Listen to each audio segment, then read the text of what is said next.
नमस्कार, आप देख रहे हैं IMA मीडिया न्यूज और मैं हूं आपके साथ जैकी सैनी। आज हिंदी दिवस के अवसर पर तैयार किए गए इस खास एपिसोड के माध्यम से हम हिंदी की व्यथा कथा और उसकी दुर्दशा पर बातचीत करने का प्रयास करेंगे। हिंदी की पीड़ा को इसके माध्यम से हमने उजागर करने का एक छोटा सा प्रयास किया है और उन कारणों पर भी प्रकाश डाला है जिनके चलते आज तक हिंदी उस मुकाम तक नहीं पहुंची है जिस मुकाम तक देश के निर्माताओं ने उसे पहुंचाने का सपना देखा था। तो आइए आइमा आपको रूबरू कराती है हिंदी से। मैं हिंदी हूँ, मेरी आवाज़ सुनो। आखिर कब तक हिंदी सियासत के दंश को झेलती रहेगी? मैं हिंदी हूँ, राजनीतिज्ञों की उपेक्षा की शिकार। मजबूरी में मुझे अंग्रेजी की सहचरी बनकर रहना पड़ रहा है। मैं मातृभाषा हूँ तो क्या राष्ट्र पराया है? आखिर कब तक राजनीतिक के खेलों में मैं अपनों के ही दंश झेलती रहूँगी? क्या आप मेरी कुछ मदद कर सकते हैं? बड़ा अजीब सा है अपना देश। विभिन्न जातियों, अनेक धर्मों और अनेक बोलियों में बिखरा हुआ है।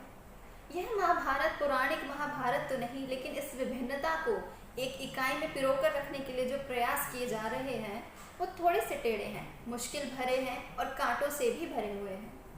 सबसे बड़ी पीड़ा की बात तो ये है कि आम जनमानस से जुड़े होने के बाद भी मैं सियासी कांटों में इस तरह उलझ गई हूँ कि मेरा खून रिश्ता ही जा रहा है।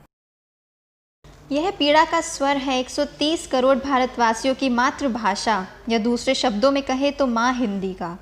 इसके बावजूद हम सभी का अपना भारत है और सभी भारतवासी हैं। यह ठीक वैसा ही उदाहरण है कि संपूर्ण विश्व का देशवासी कभी भी इस बात से इनकार नहीं कर सकता कि हम मानव हैं और हम मानवीय हैं। यही बात मैं पुनः दोहराना चाहती हूँ कि संपूर्ण भारत जाति, धर्म, भाषा और राज्य के ऊपर अपना भारत है और हम सभी भारतीय हैं। राष्ट्रीयता राष्ट्र की परिकल्पना की परिधि का केंद्र बिंदु है और किसी भी राष्ट्रीयता की अभिव्यक्ति का मुखर और सबल आधार भाषा है। यही वह तथ्य है जो राष्ट्रीय जीवन धारा की एकता को चिरस्थायित्व प्रदान करके नागरिक जीवन में एक रूपता और समरसता का उदय करता है। अब आप वहीं पहुंच गए जहां से हमें एक ऐसे माध्यम की तलाश करनी है जो सशक्त, समर्थ और सजीव हो, उनके लिए जो जन सामान्य तक पहुंच सके और नागरिक अधिकारों को गतिशीलता प्रदान कर सके। फिर बहस और विवाद कोई मायने नहीं रखता कि राष्ट्रभाषा के अलावा कोई अन्य माध्यम नहीं रखता है। वहीं कोई विकल्प यदि नज़र आता तो राष्ट्रीय भाषा की अपनी अहमियत बुझ से चिराग की तरह कभी भी धूमिल हो चुकी होती। सदन का उद्घोष राष्ट्रभाषा की गरिमा और व्यापकता और प्रचार और प्रसार भी ना दें तो भी राष्ट्रभाषा यदि सदन की भाषा बनकर उद्वेलित और उद्घोषित हो तो सदन जनाधार और जन जन तक पहुंचने की मूलभूत परिकल्पना को एक सजीव अनुभूति और विश्वास का अनुभव होगा। मैं आप सबको स्पष्ट एवं दृढ़ शब्दों में जता देना चाहती हूँ कि हमारे राष्ट्र में जन जन की आवाज़, जन जन की भाषा हिंदी है। यह कहना हिंदी के साथ उदारतावश या पक्षपात के वशीभूत होकर किया गया निर्णय नहीं है, बल्कि इस कथन के पीछे राष्ट्र की एकता, अखंडता और सार्वभौमिकता की वही भावना निहित है जिसकी आज राष्ट्र को ज़रूरत है। इस राष्ट्र की विभिन्नताओं को एकजुट रखने और समेटने का सामर्थ्य हिंदी में ही है, क्योंकि इसका एक व्यापक जनाधार है। इसका एक अलग सामर्थ्य है जो राष्ट्र की एकता की संकटकालीन क्षणों में संजीवनी का कार्य कर सकती है। क्षेत्रीय भाषाओं का विकास और प्रयास इस मूल भावना में निहित है। एक सबल राष्ट्रभाषा के विकास के बिना क्षेत्रीय भाषाओं की परिकल्पना अधूरी है। हम बिना किसी दुराग्रह के उदारतापूर्वक इस बात को स्वीकार करते हैं कि भारत सामर्थ्य और विभिन्न भाषाओं के शब्दों को आत्मसात करने की प्रवृत्ति जितनी हिंदी भाषा में है, वह एकता के लिए और अखंडता के लिए हमें गतिशीलता प्रदान करती रहेगी। हमें शर्म महसूस होती है कि हिंदी भाषा को राष्ट्रभाषा का दर्जा बहुत पहले मिल जाना चाहिए था, लेकिन हिंदी अपने ही घर की राजनीति के छल में उलझी नज़र आ रही है। हमें राष्ट्र के सिरमौर के दुख दर्द को महसूस करना होगा।